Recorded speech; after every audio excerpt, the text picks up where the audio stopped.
Berlatar di Afrika Utara, di sebuah padang pasir yang gersang dan tandus, 3 mobil melaju ditemani serpihan debu yang terbang menghalangi pandangan. Get rich to make the world safe?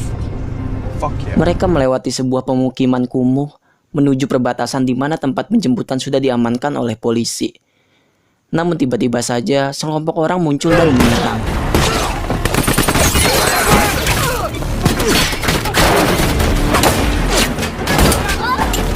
Polisi dibantai, menyisakan seorang wanita yang berusaha melindungi dan menyelamatkan saksi yang dia bawa.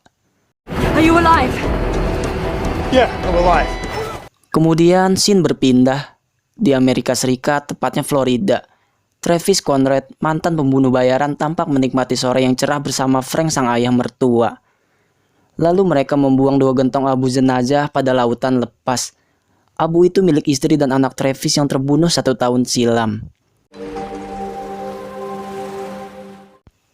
Malam pun tiba. Usai mengantar Frank yang setengah mabuk, Travis pergi ke suatu bar, hingga dia melihat penampakan 2 pria yang dia kenali sebagai anggota Red Mountain, organisasi yang pernah menaunginya. Sedikit bermain-main, Travis menjebak mereka, mengunci pintu dan memasukkan sebuah cairan yang kira-kira kalau dihirup akan membuat keracunan. Travis menegaskan jika dia sudah vakum dan tidak ingin diganggu oleh siapapun. Beranjak keluar, Travis menemukan Jim Morrow, kawannya di Red Mountain dulu. Setelah berbasa-basi khas teman yang sudah lama tak bertemu, Jim mengajaknya kembali beraksi untuk membunuh seseorang. Travis pun menolaknya. Dia betul-betul tidak ingin terlibat perkara yang menyebabkan kematian istri dan anaknya. Tapi Jim menawarkan bayaran $1 juta yang tentu membuat siapapun lemah iman. Dengan kesepakatan tersebut, Travis menyetujuinya. You get that offer doubled, and I'm in. Malam itu juga mereka berangkat. Dalam perjalanan, Jim memberinya sebuah foto seorang pria, Kate Zera, target yang harus Travis bunuh. Zera merupakan tentara Amerika yang memegang informasi penting tentang kebusukan Red Mountain. Dia sudah dijadwalkan untuk diwawancarai PBB dalam waktu dekat. Jim juga memberitahu Travis bahwa selama ini Zera disembunyikan oleh polisi internasional bernama Lin. Diketahui mereka terakhir bersama di perbatasan Afrika. Travis pun mulai goyah saat mengetahui Lin merupakan ibu dari 1 anak. Kemudian scene beralih ke Hong Kong, menampakkan raut bahagia seorang anak yang terhubung dengan ibunya lewat panggilan video. Pagi harinya, Travis sampai ke kediaman Lin. Dia mengaku menjadi teman lama Lin saat di Oxford dulu. Namun sampai di sana, dia tidak menemukan Lin karena wanita itu baru akan mendarat di Hong Kong malam ini. Alhasil, dia hanya menemui ibu dan putra Lin yang bernama Christopher. Dennis Merrick from Virginia, old friend of your mom's. I hope we get to meet again sometime. Bye-bye. Lalu tak kehabisan akal, Travis meminta daftar seluruh penumpang dari Cape Town, Afrika menuju Hong Kong untuk penerbangan 30 jam ke depan. Singkat waktu di bandara Cape Town, Travis sampai di sana dan menemukan keberadaan Lin. Agak ganjil sih sama kecepatan Travis menembus langit Afrika. Kayak dari Pamulang ke Ciputat doang. Tapi nggak apa-apa. Mungkin doi punya pintu kemana aja seperti Doraemon. Kemudian dengan pesonanya yang memikat, Travis berhasil mengajak Lin berkenalan. Sekaligus meretas penerbangannya hingga harus diundur sampai esok hari. Travis pun mengajak Lin makan malam serta berbincang. Saat itulah dia teringat kembali kebersamaan dengan istrinya. Lalu singkat cerita, mereka saling membelit lidah. Pagi hari tiba. Diam-diam Travis menyalin data di handphone Lin saat dia sedang mandi. Seharusnya Travis bisa membunuh Lin seperti bayangannya. Tapi dia justru keluar untuk menghubungi Jim. Hendak memberitahu keberadaan Zera yang sudah dia ketahui. Baru saja berucap sepatah kata, Lin datang mengacungkan senjata. Wanita itu menyadari bahwa Travis merupakan orang yang sedang mengincarnya. Travis pun terpojok dengan situasi yang sama sekali bukan rencananya. Saat lengah, Travis membajiri Lin dengan peluru. Namun tak ada satupun yang menggores badannya. Hingga keadaan berbalik, Travis tertembak tepat pada dadanya. Naas, Travis pun meregang nyawa. Beberapa saat kemudian, bayangan tentang istri dan anaknya berputar bagai kaset rusak. Pembunuhan yang dia lakukan, serta wajah Jim menghantui pikirannya.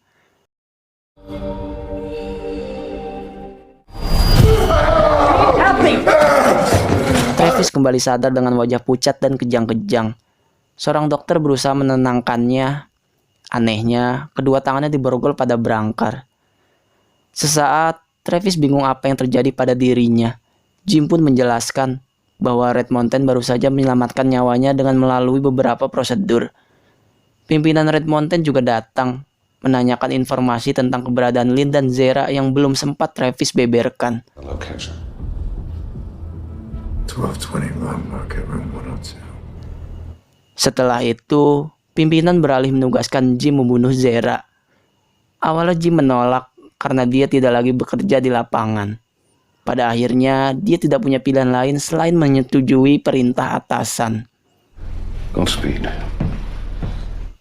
Kemudian, Travis meminta Jim melepaskan ikatan pada tangannya. Namun Jim tidak bisa melakukan itu. Dia justru pergi memanggil dokter agar mempercepat prosedur yang membuat Travis bertanya-tanya. Hingga setelah itu, dia menemukan cara. Ketika dokter datang dan hendak menyuntikkan morfin pada tubuhnya, Travis berontak dan membunuh penjaga di sana dengan cara yang cukup kejam.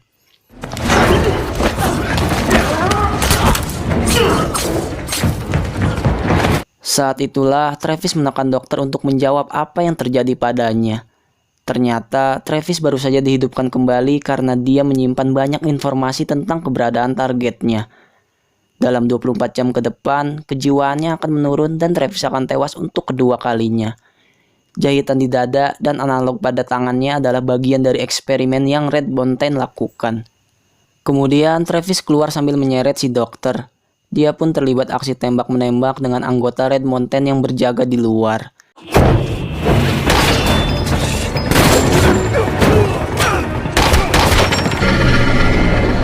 What's happening to me? Hingga akhirnya Travis pergi melarikan diri. Sampai pada tempat yang sunyi, dia melihat waktu di tangannya yang tersisa 20 jam lagi. Travis menghubungi Frank, berkata bahwa mungkin dia tidak akan pernah kembali lagi. Baru setelah itu, Travis mencuri sebuah taksi dan pergi. Kemudian scene berpindah, memperlihatkan Zera yang sedang melakukan wawancara dengan PBB. Lynn juga hadir disertai pengawasan yang cukup ketat. Zera pun menjelaskan kejadian dulu saat bertugas di bawah pimpinan Red Mountain di Kongo. Saat itu, Zera menemukan 70 mayat dengan kondisi luka di dada dan tangan. Mayat-mayat itu merupakan korban dari eksperimen brutal yang Red Mountain lakukan. Lalu mereka membakar mayat tersebut untuk menutupi bukti. Zera diminta merahasiakannya dengan bayaran yang cukup besar. Namun karena hidupnya tidak tenang, Zera memilih untuk membuka suara. Bertepatan dengan penjelasan Zera, sebuah peluru menembus tembok dan membuat keadaan chaos seketika. Zera bertindak cepat dengan mengamankan kamera yang telah merekamnya. Orang di balik itu semua adalah Jim. Dia pun menugaskan anak buahnya untuk masuk dan membunuh Zera. Sementara di dalam, Lynn melindungi Zera agar tetap di sisinya. Polisi-polisi lain sudah berjatuhan. Zera terus digiring hingga mendapat luka di kakinya.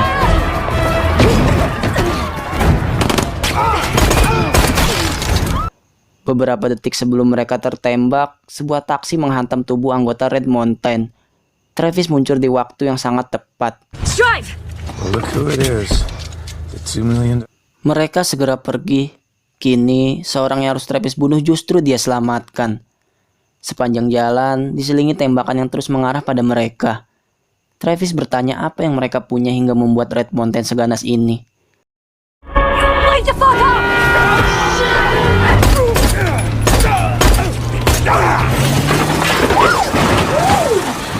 Lalu saat mereka sudah merasa aman, Zera justru tertembak pada dadanya. Hal itu membuatnya tewas karena kehabisan darah. Untungnya, Zera berhasil membawa kartu memori berisi rekamannya tadi. Kemudian scene beralih di pusat Red Mountain. Jim mendapatkan kamera itu. Namun memori yang menjadi incarannya sudah tidak ada. Dia pun melaporkannya pada pimpinan Red Mountain. Namun Jim justru mendapat ancaman. Jika tidak menemukan bukti, maka keluarganya akan dalam bahaya. Akhirnya Jim mengambil tindakan untuk menculik Christopher. Green light Hong Kong. Scene pun berpindah. Mayat Zera mereka letakkan di pinggir dermaga. Kemudian Travis memberitahu Lynn bahwa nyawanya hanya tinggal hitungan jam saja. Di tengah percakapan mereka, Jim mengabari bahwa Christopher telah dia culik. Jim hanya meminta kartu memori, maka Christopher akan dia serahkan. Mendengar kabar itu, nyawa Lynn seperti ditarik paksa dari tubuhnya. Travis pun berjanji akan membantunya. They've taken Christopher. Malamnya, Travis mengatur rencana. Besok, mereka akan menyergap tepat saat penjemputan Christopher. Dia mengetahui rute penculikan yang biasa mereka pakai. Singkat waktu, mereka singgah sebentar ke tempat persembunyian Travis untuk mengambil segepok uang dan beberapa senjata. Travis pun mengajak Lynn pergi untuk bertemu seseorang. Mereka adalah penduduk asli Afrika yang merupakan teman lama Travis. Saat itulah Lynn menjelaskan jika warga sipil yang menghilang merupakan korban eksperimen medis yang dilakukan oleh Red Mountain. Pagi harinya, Christopher sampai di Afrika dijemput oleh anggota Red Mountain dengan menggunakan 3 mobil beriringan. Saat melewati pemukiman, Travis dan Lynn muncul di ujung jalan. Anggota Red Mountain bernama Judd juga turun menemui Travis. Saat itu Travis memberikan penawaran. Dia pergi membawa segepok uang di dalam tas atau melawannya. Namun Judd justru menantangnya. Saat itulah Travis memanggil pasukannya. Mereka adalah kerabat, saudara serta tetangga korban yang telah tewas akibat Red Mountain. These are the families and the friends. And you can either walk away with a bag of money, or I'm gonna walk away. Tahu bahwa Travis melemah, Jack hampir menembaknya namun kalah cepat sehingga dia tertembak lebih dulu. Kemudian orang-orang Afrika mulai melawannya, mengeroyok dengan benda apapun yang mereka bawa. Sementara Lynn mencoba mencari anaknya, namun mobil itu sudah beranjak pergi. Saat itu juga, seseorang menembakkan misil yang langsung meledakkan mobil terakhir, diiringi oleh teriakan Lynn. Baru setelah itu, Travis tersadar. Dia lekas mengajak Lynn mengejar, karena Sandra tidak pernah duduk di mobil belakang.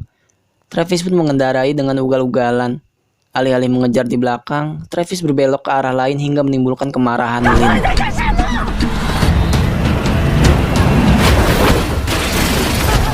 Sesuai janjinya, Travis membawa Lynn menemukan anaknya. Di sana, Lynn mengajak Travis untuk ikut pulang dengannya, membawa Christopher serta menyerahkan bukti itu kepada pihak berwajib. Namun Travis menolaknya karena harus menghadapi Red Mountain sendirian. Goodbye. Aku masih ada di sini. Dia pun membawa si sopir yang masih hidup untuk mengantarkannya pada pusat Red Mountain. Dengan sedikit ancaman, sopir itu memberi laporan ke pusat sesuai yang Travis perintahkan. Semper Fi, buddy. Adegan kembali ke 1 tahun silam, saat Travis dan Jim bertugas bersamaan. Saat itu Jim memberitahu bahwa Kate dan Adam sudah tewas. Kemudian kembali ke mobil. Travis berhasil membunuh penjaga gerbang Red Mountain. Merasa terancam, Jim segera mendatangi pimpinan dan menghubungi Travis, meminta dia menyudahi ini semua dan segera menyerahkan kartu memori tersebut. There's no code. Sang pimpinan juga sudah memerintahkan anggotanya untuk membunuh ayah mertua Travis di belahan dunia yang berbeda. Saat itu juga Travis menghubungi Frank, namun Frank tidak menjawabnya. Tak ada pilihan lain, Travis menerobos puluhan orang dan menabrakkan diri hingga mobil hancur tertimpa runtuhan.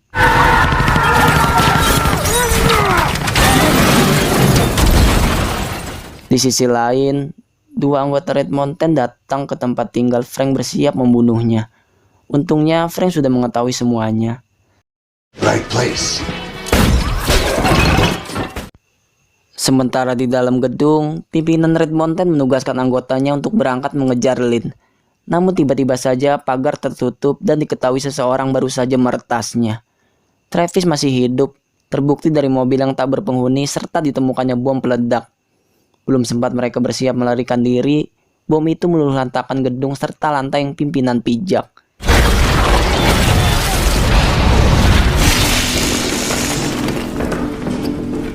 Dengan sangat bajingan, saat itu juga pimpinan meminta helikopter datang menjemputnya.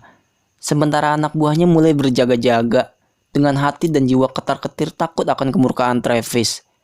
Benar saja, beberapa detik kemudian Travis muncul dan menyerang. Hingga sang pimpinan berani menghadiahkan $1 juta bagi siapapun yang berhasil membunuh Travis. Sesaat, Travis mengacaukan ruangan tersebut.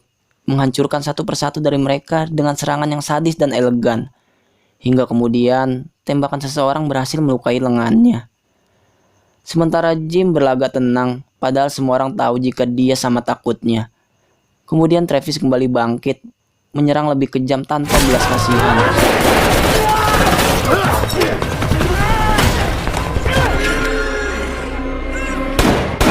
Dengan tubuh yang bersimbah darah, Travis melihat waktu yang tersisa 6 menit saja.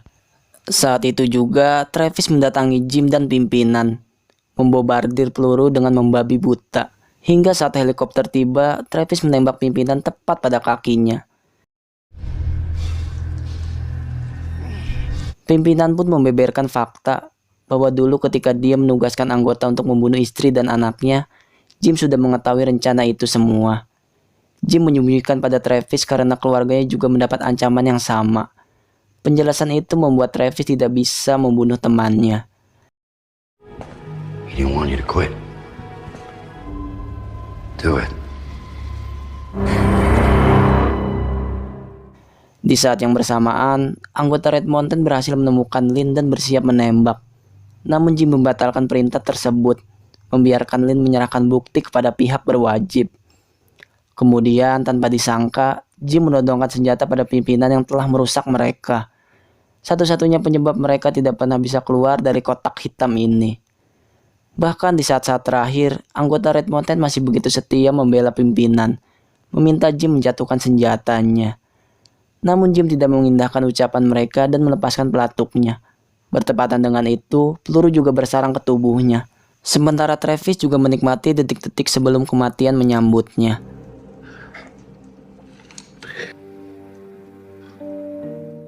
Adegan yang mengakhiri film ini adalah Travis bertemu dengan putranya.